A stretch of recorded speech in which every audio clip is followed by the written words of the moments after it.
दुनिया इंसानों से बनती है सर। इंसानों को काट के मोनास्टिसिज्म भी इस्लाम नहीं है और इंसानियत भी नहीं है। और इंसानों में ही खपे रहना और एक आइसोलेशन जो रात के वक्त की होती है लीडर्स की, मुहासिबतुन नफ्स। लीडर अकेला होता है सर, उसकी क्लास ही होती है, ना उसका दुख, ना उसका गम, ना उसका दर्द, समझ ही नहीं सकता। क्यों? क्योंकि उसकी पॉन्डर, उसकी कैलकुलेशन, उसकी वैल्यूएशन, उसका कॉन्टेम्पलेशन आम आदमी से बहुत हैवी होता है। वो अपनी सारे रिसोर्सेज सोचने समझने में लगा रहा हो, तो इसलिए वो इसलिए लीड कर सकता है क्योंकि इसके पास ट्रबल शूटिंग का फन बहुत ज्यादा है, प्रॉब्लम डायग्नोसिस का फन बहुत ज्यादा है, फील्ड को समझता है। वो फील्ड की हर किस्म की प्रॉब्लम्स का इतना बड़ा एक्सपोजर उसने लिया होता है बनिस्बत उसके मुकाबले में जिसे अपनी जिंदगी खाने पीने पार्टी तफरीहों में लगी हुई है। और हक भी यही है कि ऐसे शख्स, और क़यामत की निशानी एक ये है कि लोग जिन्होंने वक्त लगाया होता है ना फील्ड के अंदर, उनकी अहलियत होती है, वो डिजर्व कर रहे होते हैं स्टेज, उनको उतार के ना एक नाअहल के हाथ में रख देंगे सीट कि तू चला।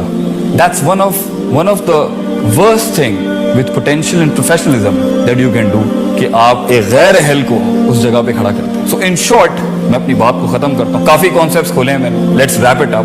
My first question for you to ask yourself and in the world, failure कितना है? Second, what did you learn out of, सीखा क्या आपने? Second, do you have the heart to give it to the world? अक्सर लोग इल्म तो सीख जाते हैं, मकाम की कॉम्प्लिकेशंस को समझ जाते हैं, मगर ये पूरी जिंदगी की लाइफ का सबसे बड़ा मसला ये है कि जब सबसे बड़ा डेंट ही लाइफ का ये, वो एंड में जाके फिरौन बन जाता है। मैं समझता हूँ इमामत और क़यादत का सबसे मुश्किल तरीन पार्ट ये है, पहले दिल को ठीक करना, फिर हुनर को सीखना, फिर फील्ड में सीखना, उस्ताद बनाना किसी को, लोटा उठाना उसका, फील्ड में मार खाना, रगड़ना अपने आप को उसके अंदर, फिर और ये सारे प्रोसेस में क्या करना है, इंसान के दिल को चोट लगती है, तो उसको बैलेंस करते रहना is the most difficult part. क्योंकि अगर आप किसी मकाम तक पहुंचे और आप फिरौन बन गए, क्योंकि फिरौन देने वाला नहीं था, छीनने वाला था। लीडर दे के चला जाता है, बेंच ही दे जाता है कि लोग, goes to a new spot, he creates a new world, एक नई दुनिया बनाता है वो वहां पर। मगर आप कहेंगे जी मैं हूं नेथे तक पहुंच गया एंड नाउ मैंने किसी को नहीं बख्शना, ये लीडरशिप नहीं है सर। डेंट लगा आपको, आजमाइश है, अल्लाज़ी खलक़ल मौत वल हयात लियब्लुवकुम अय्युकुम अहसनु अमला, मगर उसके बाद आपने भी वही किया जो लोगों ने आपके साथ किया। इसलिए मैं कहता हूं अपने नाक़िस इल्म से आप लोगों के सामने जिंदगी के इस जिहाद में, अपने आप को पहचानने में, अपने नफ्स को जानने में, इस दुनिया को जानने में और कुछ बनाने में इंसान रहिएगा सर।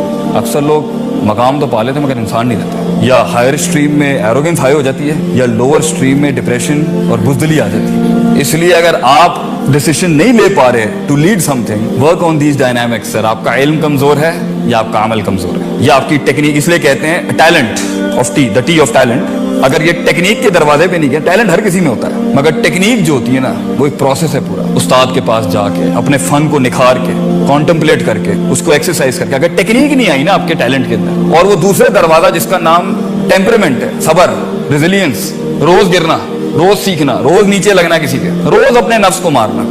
अगर इंसान का टैलेंट किसी भी फील्ड का, एक शेफ ही क्यों ना हो, अगर टेक्निक और टेम्परामेंट के दरवाजे से नहीं गुजरा ना, तो फिर वो एक और टी में चला जाता है, इसे टॉयलेट कहते हैं, और कहीं एंड नहीं होता वो। दिस इज द फिक of tea, this is the jurisprudence of teas I would say. और ये जिंदगी के अंदर ये लर्निंग और ये एक्टिविटी, कॉन्शियसनेस, ये क्लेंजिंग, ये diversity, contemplation, certainty, consistence, fighting doubts and desire, ये सर मौत तक खत्म नहीं होती।